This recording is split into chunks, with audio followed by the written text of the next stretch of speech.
Hello everyone, this is Shannon from That's So Po, and today I am doing week 39 of my 2019 reads. This week I managed to read quite a few things, both for my Latinx Hispanic Heritage Month project and then also for Space Opera September. I got a little bit sick and that gave me a couple of extra days that I probably should have been doing other things, but I wasn't feeling up to it, so I ended up reading instead. So I have quite a few things to talk about today.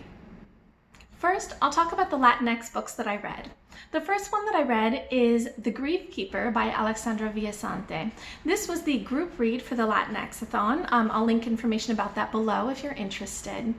This book follows two sisters, Marisol and Gabby, and they are refugees from El Salvador, and their lives were in danger. They escaped and made their way up to the United States illegally, but they were caught. And they were put into a detention center for illegal immigrants, and they're faced with a very difficult choice. Marisol, the older sister, is given the option of them being sent back to El Salvador where they might be killed, or participating in a very experimental medical trial.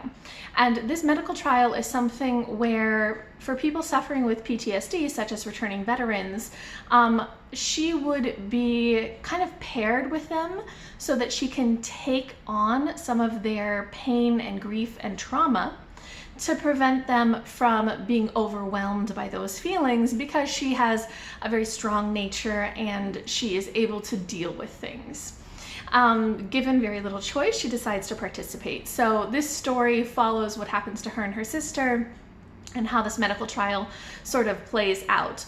The themes in this book are really interesting because it really looks a lot at the way that immigrants and refugees are treated and how they go through so much trauma themselves that they must overcome and ignore and suppress in order to try to have a better chance at life.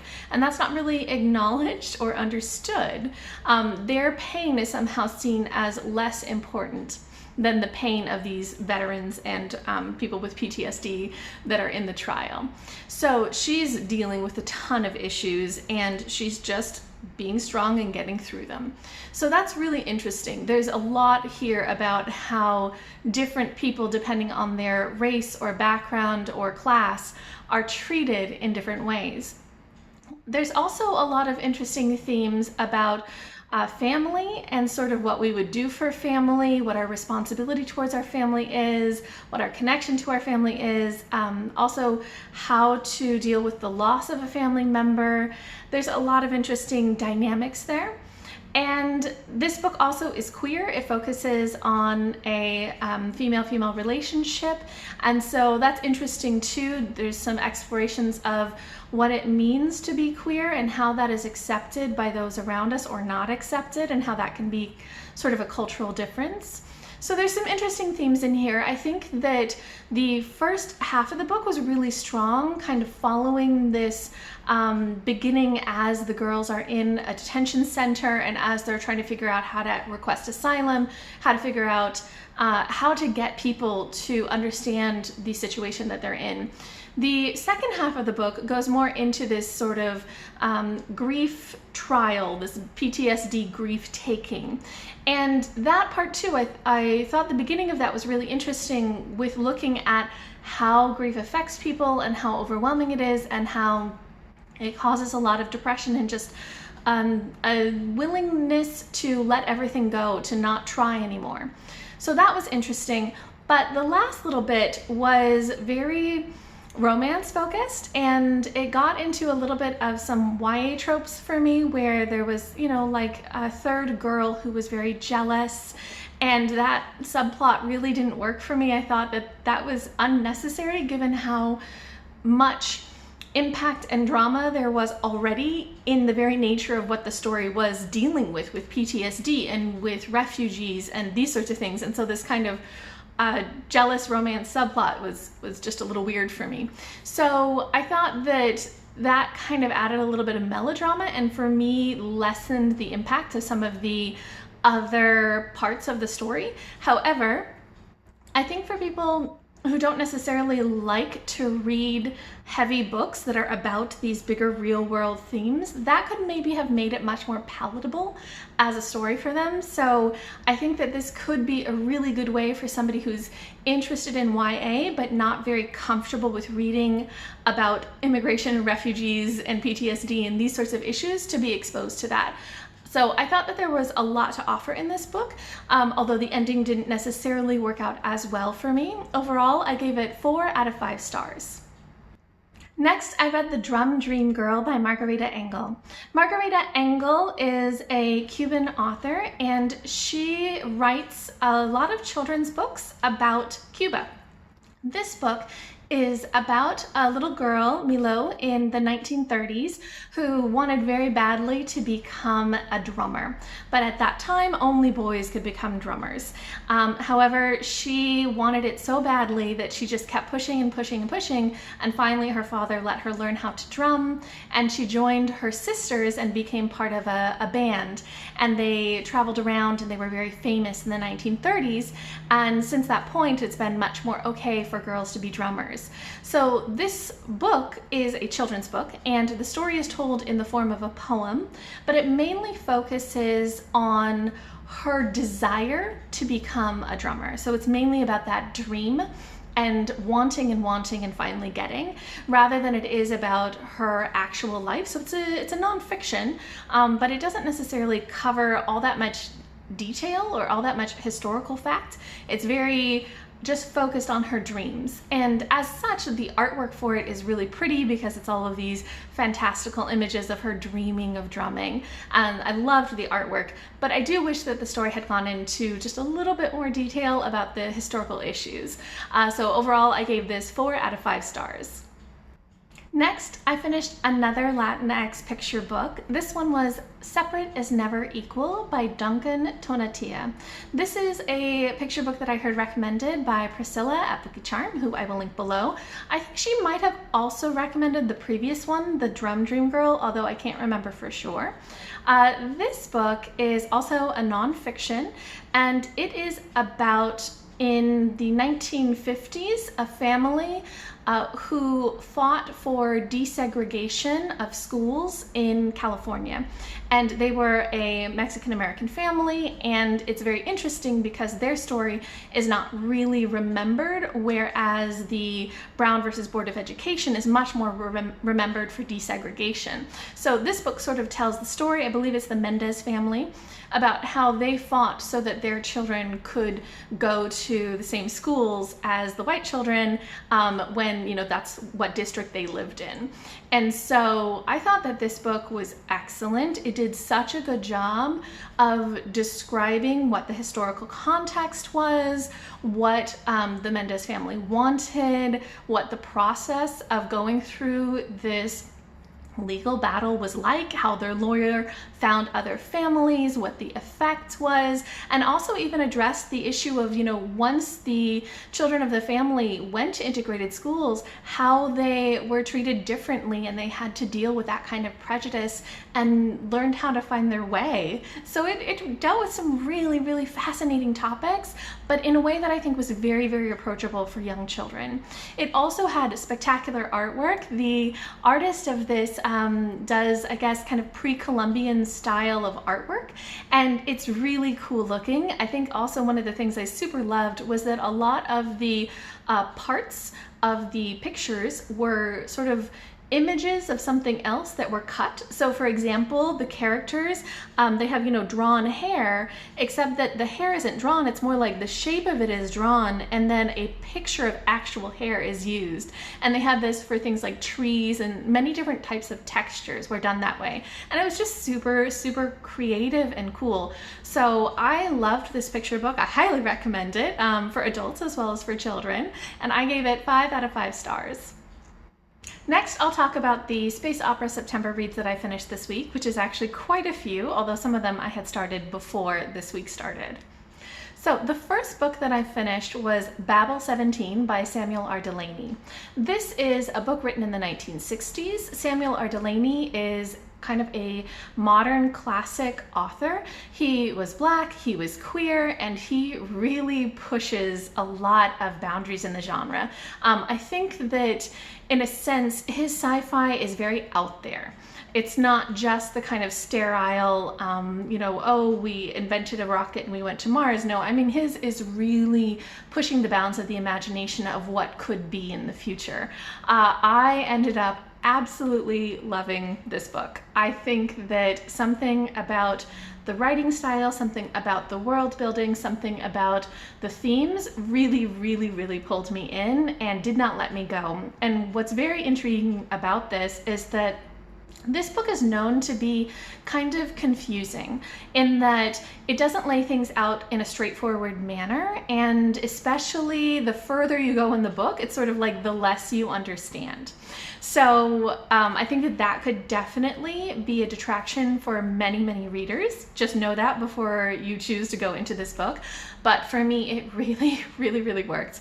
So the premise of this book is that there is a poet, Rydra Wong, and Rydra is not just a poet, she is basically a genius when it comes to language. She is so in tune with language, and not just with language, but with the way that people communicate. So she's really tuned in as well to body language, and sort of almost like in a Sherlock Holmes sort of way.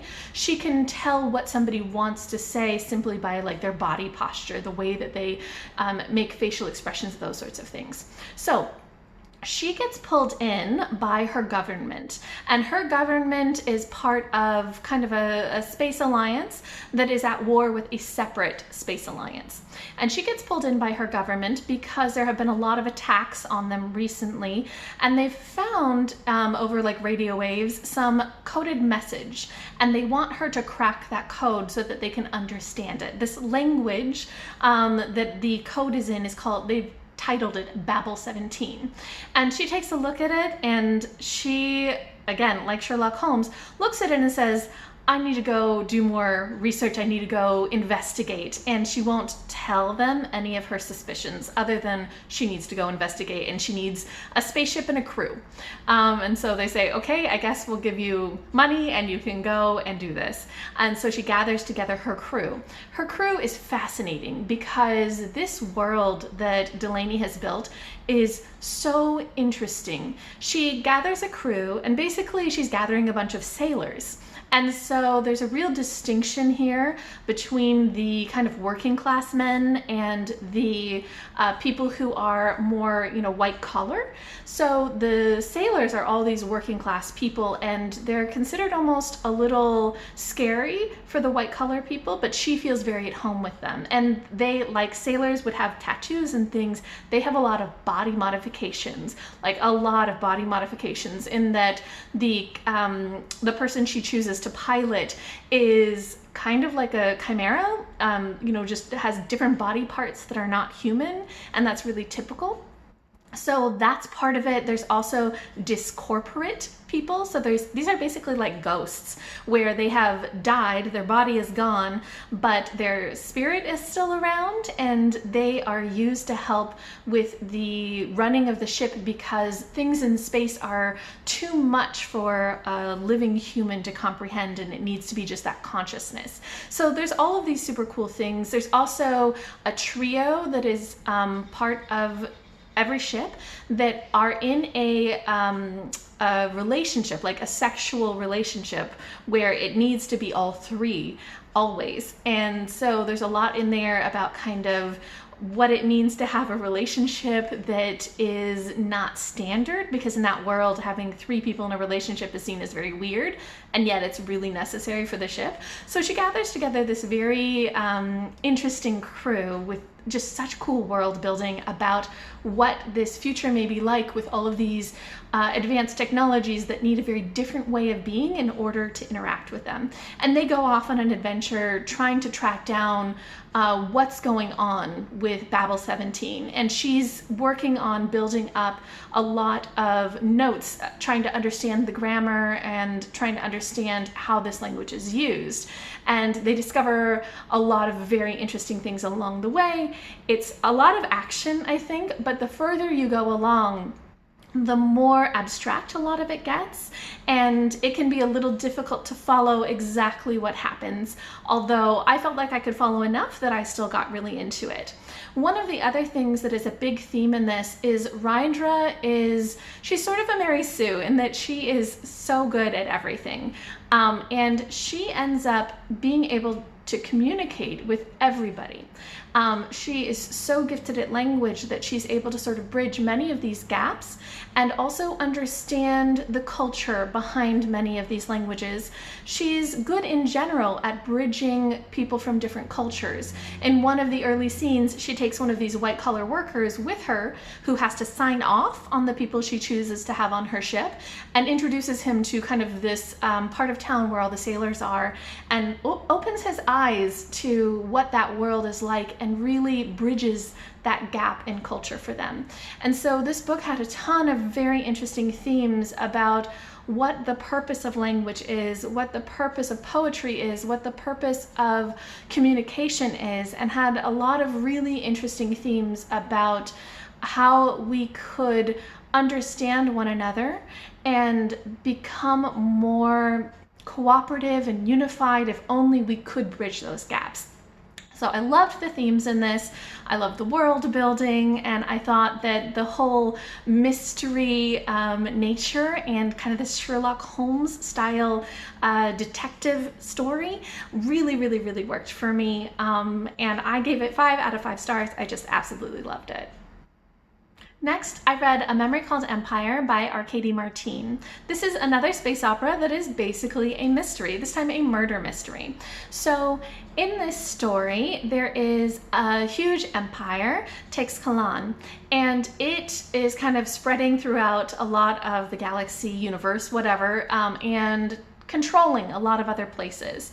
And there is an ambassador, Mahit, from a small mining space station who must go to the Teixcalan Empire kind of central city and advocate for her planet. And she's replacing a previous ambassador who something happened to, and she doesn't know what until she gets there and finds out that he has died under very mysterious circumstances. And so she is in this empire trying to unravel what has happened to her predecessor, what she should do, and just dealing with a ton of political intrigue. This book I read as a buddy read with Andreea from Infinite Text, who I will link below. And we read it because we'd heard very good things about it from Rachel at Kalanadi. She did a great review of this book, so I will link that review below. It was a lot of fun to buddy read this because whenever I read or watch something, I love to predict what's going to happen, and murder mysteries are the best thing to try to predict because, the author is always giving you clues but never quite telling you what's happened. And so the whole book ends up being this fun guessing game. So Andreea had to deal with me constantly expounding upon my different theories of what could have happened or what this sentence could mean. I read her a ton of quotes. I'm like, I think that based on this quote, this is what it's gonna happen. And so I had lots and lots of theories. Most of them were completely wrong, but I had a ton of fun doing it. So this book has some really interesting themes in it. Obviously, by the title, memory is a big part of it. In this world, the Liliths Station people, including Mahits, they have something called an imago, which is a memory implant of their predecessor in their job, and that helps them sort of have knowledge that helps them succeed in their jobs. On the Teixcalan Empire's central city, they are really, really into the memory of their empire through literature and through poetry. And so this is an interesting theme of these different ways of having memory. Again, check out Rachel from Kalanadi's review because she does a great job talking about this. But basically, these are very different ways of remembering. And that's kind of explored, like what is the correct way to remember things. I've talked about this before as well, but Ted Chiang in his short story collection Exhalation had a story which is I think something like The Truth and Facts of Remembering. I've forgotten the exact title, but I really liked that story, and it also explores the idea of, you know, what is memory and what is the correct way to remember. So I thought that that was interesting to have read that story and then to read this novel. So that was an interesting theme. Another really interesting theme is just the idea of kind of imperialism and what it means to be involved with an empire. Another book that I read recently, Sapiens by Yuvah Noah Harari, did a great job of talking about imperialism and about how when you are a small group that is taken over by an empire, you have a very hard time separating the culture and values of that empire from your own. And once they have infiltrated who you are, it is basically impossible to get them out. And there's a big theme in this book about the empire being a consuming empire, where they will eat up all of these other places, all of these other people, and just integrate them into who they are and not really leave much beyond a shell. And that was really fascinating. I loved that theme. I thought that that was probably the most powerful theme in this book, was what it means to be an empire and what it means to be a small entity that is in conflict with that empire. The main character, Mahit, really has to deal with that conflict a lot, because as the ambassador, she has to advocate for her home, Liliths Station, but also she has to integrate with the empire. And so how does she keep those aspects of herself separate? How does she not let that empire consume these values that she has as part of Liliths Station? Really, really fascinating. Overall, I thought that this book was just a great mystery, a ton of fun to read, and a lot of just interesting themes. So I thoroughly enjoyed it, and I gave it 5 out of 5 stars. And lastly, I read Liliths Brew by Octavia Butler, which is the bind-up of the Xenogenesis series. The 3 books are Dawn, Adulthood Rites, and Imago.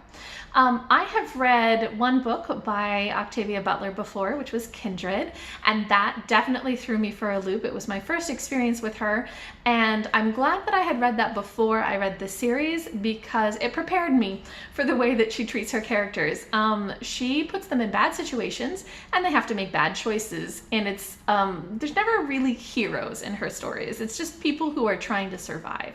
So I had heard Priscilla at Bookie Charm do an amazing review of this series. I will link that below. Her review, the first half of it, is spoiler free, so definitely watch that. And then if you've read the book, go ahead and watch the second half of her video.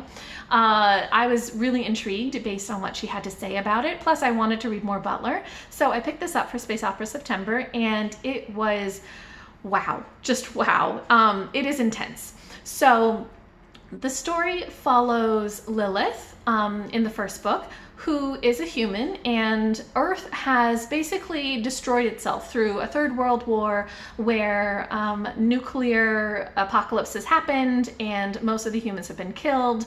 But an alien race, the Oankali, come and they rescue the humans. They take the ones who are remaining and they heal them and they put them in stasis while they work on restoring the Earth. And the Oankali are a very interesting species in that they are explorers. They love to go to new places. They love to learn new things. And they are all about adaptation and change. And so they constantly are not just learning about other species and understanding their DNA, but they are modifying DNA. They have the ability to change others' DNA as well as their own. And so they come into contact with humans and they want to do something called a trade, which is where they will trade some genetic material with humans, but this is going to lead to some changes for humanity and not necessarily what humans are super into. In any case, Lilith, the main character, is chosen as sort of the Eve of this new way of having humanity. And she has to make a lot of tough choices regarding this. The rest of the books in the series I don't want to talk too much about because it all follows what happens after this. But there are some really, really fascinating themes in this. A lot of stuff that I think connects really strongly with the experience of kind of colonization, the experience of slavery, the experience probably, I felt that a lot of this related really closely to what happened with many of the slaves who were brought over from Africa to the US and to the Caribbean and to South America, and how they were forced to adapt to a new way of life that wasn't a choice in a sense. I had just started reading Toussaint Louverture, which is a biography by Philippe Girard, and the parts of the first book in the Liliths Brew kind of bind up that really strongly reminded me of the beginning of this biography were just so many. There's so many things about, you know, slaves, for example, who were given a little bit of power over other slaves, the kind of difficult place that people were put in where they could either conform in certain ways or they would be punished, the ways that slaves would have small rebellions that weren't so direct, in order to still retain that kind of sense of independence and refusal to be owned, refusal to be subjugated. So there were a lot of parallels in that, and I got a lot out of that. In some of the later books, there's also interesting issues, things of kind of relating back to a memory called Empire and Sapiens, issues of when you have generations who are dealing with the integration of this colonizing force. What does that mean? And how do these subsequent generations view their original home culture versus view the colonizing force, and what do they relate to, and how do their parents understand them? How do the parents adapt versus how do the children adapt? And in the last book, there's also, it explores a lot of ideas of independence and of ability to make decisions and consent to the decisions that are made. So it's a really complicated story that looks a lot at, you know, are we really good at making our own decisions? Humanity in particular has had a third world war and basically destroyed itself. Are humans really capable of making their own decisions? Are they, in a sense, adults? Are they competent enough to make their own decisions? And if they're not, then, you know, can they even consent? Can somebody else make a decision for them that is against what they say that they want? You know, it's just a lot of very complicated issues. There's also just trigger warnings for basically everything. Especially, there is a ton of sexuality in this, a ton of rape, a ton of brutality and death and all sorts of things. So it's a very dark book, and it's a bit hard to read at times. The especially towards the later books, the sexuality part gets really intricate. These Oankali have a very different way of having sex and of connecting with people, and that is interesting. I mean, I do like, there's a lot of explorations in this book of sexuality and a lot of explorations as well of gender. The Oankali have a very different gender system from humans. So they have kind of basically all children are sexless. None of them have any sort of sex. And then when they grow up, they go through a metamorphosis where they become a different sex. And there are three sexes. There's a male, there's a female, and then there's something called an ouloi, which is just something totally different. It's not like in between, it's just something totally different.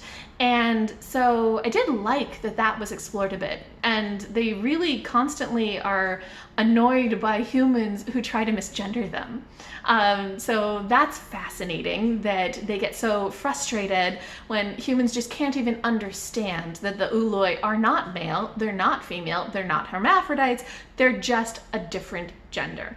And so that was really, really fascinating, I thought, especially just kind of with all of this awareness of, you know, non-binary and, you know, people who have different pronouns. I think that that was an interesting part of this. And the sexuality, and there are the Oankali don't do pairs, you know, they do kind of much larger relationship structures than that. Quite a few people are involved, and so I liked that part. Overall, I thought that this book was very engrossing. It's really, really readable. You just fall into the world. I thought that the world building was also spectacular. I mean, this is just so different from anything else. The themes in it were really powerful and really heavy. And I don't think that Butler ever gives you an easy read. She does not give you somebody you can easily root for. She doesn't give you easy outcomes. Sort of bad things happen to people, and it's, I think in a sense, her exploring what does it mean when these bad things happen, when you are forced into these bad situations, what choices do you make and what are the consequences of that? It's just very powerful, not an easy read, but still I think really a good book. So I gave it 5 out of 5 stars. Okay, so that wraps up week 39 for me. I know I talked for quite a while, so sorry that this is going to be a long wrap up. I just had a lot to say about these books. They were really fascinating. If you have read any of these books, please let me know what you thought in the comments down below. I'd also just love to hear if anybody else participated in Space Opera September or in the Latinx-a-thon. I just love to know about that if I haven't already checked out your channel. I will be doing wrap-ups for both of these. Sush said that he might do the Space Opera September wrap-up with me, so hopefully he'll be up to that and I'll post it soonish. In any case, I will check in with you later.